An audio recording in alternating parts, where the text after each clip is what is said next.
You are listening to Thomas Prayer Network's Christmas podcast. Enjoy. Hey guys, Merry Christmas. Jim here for Thomas Prayer Network's our Christmas episode number 1. Really appreciate you guys joining me tonight or today. Hey, I've got a question for you. Is God in focus for you? Is God in focus for you? So the new year is a time where we dedicate and refocus our lives and where we're headed, right? We kind of say, okay, I want to lose some weight. I want to go to the gym. I want to look for a new job. Whatever it is, we say the new year, I have a New Year's resolution. I'm going to do this. That's us refocusing. Maybe we went a little astray by not exercising, whatever it is for last year. But when I ask you, is God in focus? Are you able to see Him immediately, or is He a little blurry to you? See, there was a time in the Bible, 400 years, where God was very out of focus for humankind. Very out of focus. And all of a sudden, there was this baby in Bethlehem, Christ the child. And all of a sudden, God became more in focus. So that was God's way of unblurring, which may or may not be a word, Him to us. So He wasn't just this thing in the sky. He was this human. In human form anyhow. He humbled Himself, Christ did, and came down in human form. And God used Him to help us refocus on God, right?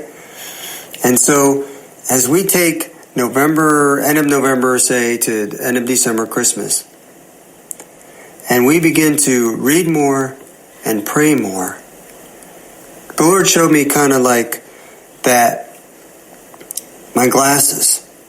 And He said, listen, one lens is prayer and one lens is reading. And the more you read and the more you pray, the more in focus I become.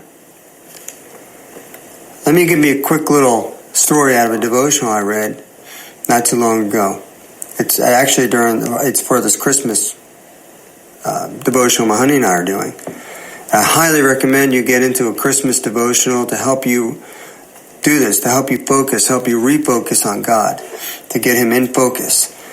And so this devotional writer, his wife and her friend were at a concert. It was a kind of a classic, pianist concert. And her friend leaned over to her and said, do you see his face? It's so emotional. He's playing with so much emotion.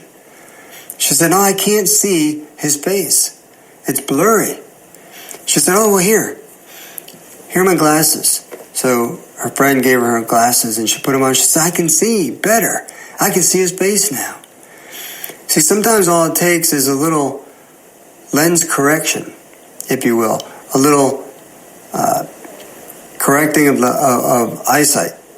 And as we refocus on God between now and Christmas, I pray for you that you would read more and pray more, and you would ask Him for purpose, what He wants you to do in the new year, and how He wants you to go about it. He wants to lead us, and He wants to show us the way. We as His children, we as His sheep, if you will, we know His voice, right? Let me give you a scripture here out of John 14:7.